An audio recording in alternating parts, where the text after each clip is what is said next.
Governos ao redor do mundo usam a desculpa da eficiência para roubar sua liberdade. No Brasil e na Inglaterra, o Estado avança sobre direitos seculares. Entenda o perigo agora. Esta é a Visão Libertária, sua fonte de informações descentralizadas e distribuídas. Ajude a propagar as ideias de liberdade. Deixe o seu like e compartilhe com seus amigos. Um artigo seu pode virar vídeo aqui também, sabia? Este artigo foi escrito por Altieres, o último herói da Terra, revisado por Libertos e narrado por Gordinho Caipira. Testemunhamos uma ofensiva coordenada contra a liberdade individual e a autonomia local em duas partes distintas do globo. No Brasil, o governo federal avança com a proposta de emenda à Constituição número 18 de 2025. Conhecida como a PEC da Segurança Pública, ela visa centralizar o comando das polícias em Brasília. Enquanto isso, naquela ilha que estatistas chamam de Reino Unido, o governo trabalhista propõe o fim dos julgamentos por júri. Ambos os casos utilizam a mesma justificativa, a suposta eficiência administrativa. No dia 2 de dezembro de 2025, o Congresso brasileiro foi palco de um embate crucial. A comissão especial que analisa a PEC da segurança recebeu governadores de oposição para debater o texto. A proposta, desenhada pelo ministro da Justiça Ricardo Lewandowski, pretende alterar profundamente o Pacto Federativo. O objetivo é criar um sistema único de segurança pública constitucionalizado. Isso daria à União o poder de estabelecer diretrizes obrigatórias para todas as polícias estaduais. Os governadores Ronaldo Caiado de Goiás e Tarcísio de Freitas de São Paulo lideraram a resistência durante a audiência. Caiado foi enfático ao afirmar que a proposta é um presente para as facções criminosas. Ele argumentou que a centralização retira a agilidade necessária para o combate ao crime na ponta. Tarcísio, por sua vez, classificou a medida como cosmética. Para ele, o governo tenta resolver um problema de execução penal e leis frouxas, mudando apenas a burocracia. A proposta do governo petista não é apenas uma mudança administrativa, ela representa a velha sanha de Brasília em controlar tudo o que acontece no país. A criação da chamada Polícia Viária Federal é um exemplo claro dessa expansão. Hoje, a Polícia Rodoviária Federal cuida apenas das rodovias. Com a mudança de nome e escopo, ela poderia atuar em hidrovias, ferrovias e vias urbanas conectadas. Isso criaria uma superpolícia federal com poderes abrangentes, invadindo competências que hoje são dos estados.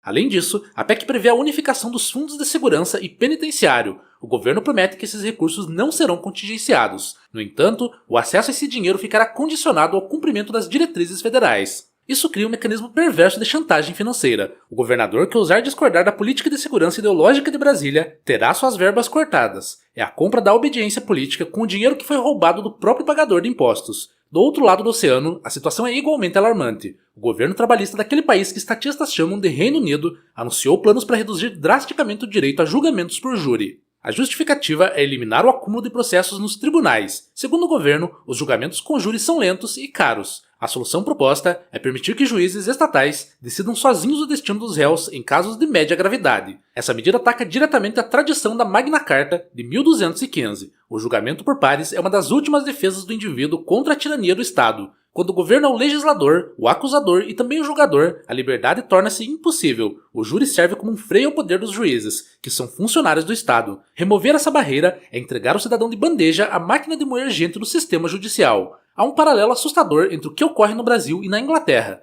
Em ambos os casos, o Estado criou o problema. No Brasil, o Supremo Tribunal Federal e as leis garantistas impediram a polícia de trabalhar e soltaram criminosos perigosos. Isso gerou um caos na segurança pública. Agora, o governo usa esse caos para justificar a centralização do poder. Na Inglaterra, a ineficiência do sistema judicial estatal gerou filas intermináveis. Agora, o governo usa essas filas para justificar o fim de um direito fundamental. A análise econômica do direito nos ajuda a entender por que isso acontece. Burocratas reagem a incentivos. O incentivo de um político em Brasília não é resolver o crime no seu bairro. O incentivo dele é acumular poder e orçamento. Ao centralizar a segurança, ele concentra os recursos e dilui a responsabilidade. Se a segurança falhar, a culpa será de um conselho burocrático sem rosto. O cidadão não terá quem cobrar.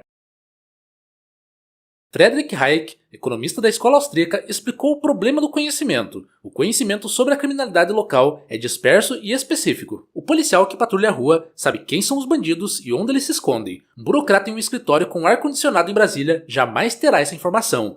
Tentar comandar a segurança de um país continental a partir de um centro único é a receita para o desastre. É a arrogância fatal do planejamento central aplicada à proteção da vida. A PEC 18 de 2025 ignora essa realidade básica. Ela pressupõe uma diretriz única para funcionar tanto no sertão nordestino quanto nas favelas do Rio de Janeiro. Isso é impossível. O crime organizado opera em redes descentralizadas e adaptáveis. Para combatê-lo, é preciso flexibilidade e autonomia local. A centralização torna a polícia lenta, previsível e fácil de ser corrompida ou infiltrada. Além da ineficiência, há o risco político. Uma polícia federalizada e centralizada é uma ferramenta perigosa nas mãos de qualquer governante com tendências autoritárias. A história mostra que forças policiais nacionais costumam ser usadas para perseguir opositores políticos. A autonomia das polícias estaduais serve como um sistema de freios e contrapesos.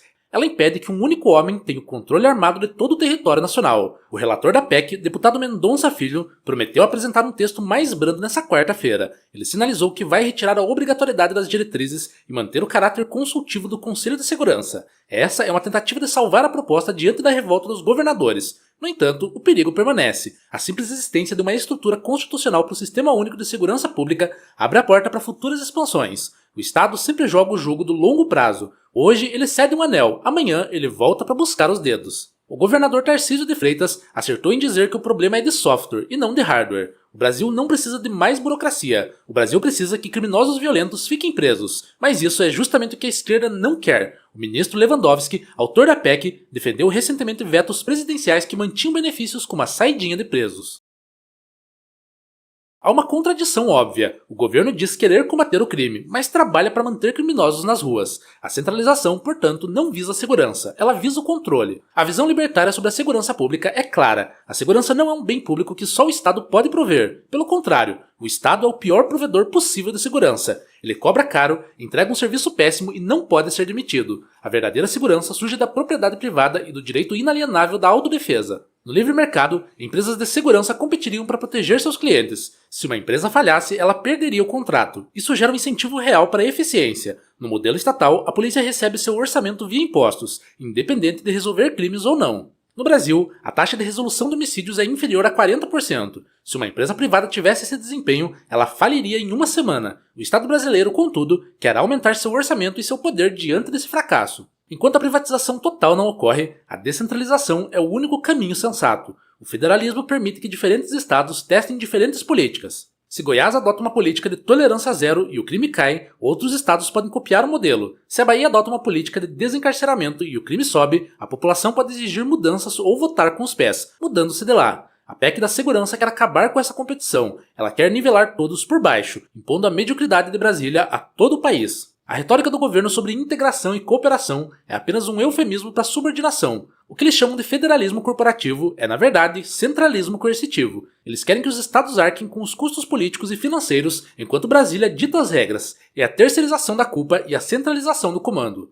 O cenário internacional mostra que essa tendência não é isolada. Governos de esquerda ao redor do mundo estão em guerra contra as instituições que limitam seu poder, seja o júri na Inglaterra ou a autonomia estadual no Brasil. O alvo é sempre o mesmo: a capacidade da sociedade civil de resistir ao Estado. A crise fiscal brasileira adiciona uma camada extra de irresponsabilidade a essa proposta. O ministro da Fazenda, Fernando Haddad, luta para cortar gastos e manter o arcabouço fiscal de pé. Enquanto isso, o Ministério da Justiça inventa novas despesas obrigatórias com a criação da Polícia Viária e do novo Fundo Constitucional. É a esquizofrenia habitual do governo petista. Eles aceleram o carro e puxam o freio de mão ao mesmo tempo. O resultado é a destruição do motor da economia. Para o indivíduo comum, a mensagem é clara. Não espere que o Estado resolva o problema da insegurança. O Estado é parte do problema. A cada nova lei, a cada nova PEC, a cada nova agência criada, sua liberdade diminui um pouco mais. A segurança prometida em troca da liberdade jamais será entregue. Você ficará sem ambas. A aprovação dessa PEC, mesmo que desidratada, seria um retrocesso institucional grave. Ela validaria a tese de que a solução para os problemas do Estado é mais Estado.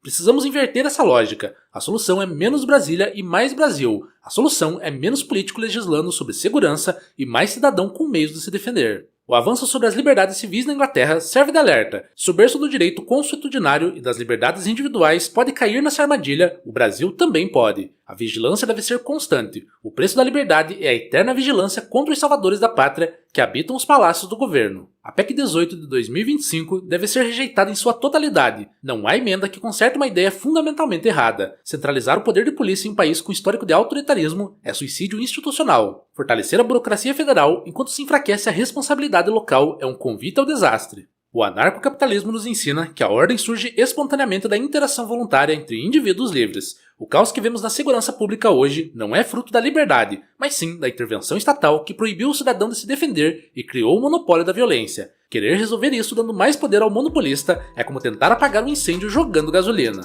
Encerramos com o alerta de que a batalha não acabou. A pressão popular e a resistência dos governadores são as únicas barreiras entre nós e a consolidação de um superestado policial. Fique atento, informe-se e não aceite a narrativa de que você precisa abrir mão da sua liberdade para ter segurança. Obrigado pela audiência. Este é um canal colaborativo. Participe você também. Cadastre-se agora mesmo em nosso site visãolibertaria.com e envie os seus artigos por lá. Os colaboradores recebem recompensas em Bitcoin. Inscreva-se no canal e clique no botão da campainha para ser avisado de novos vídeos. Até a próxima!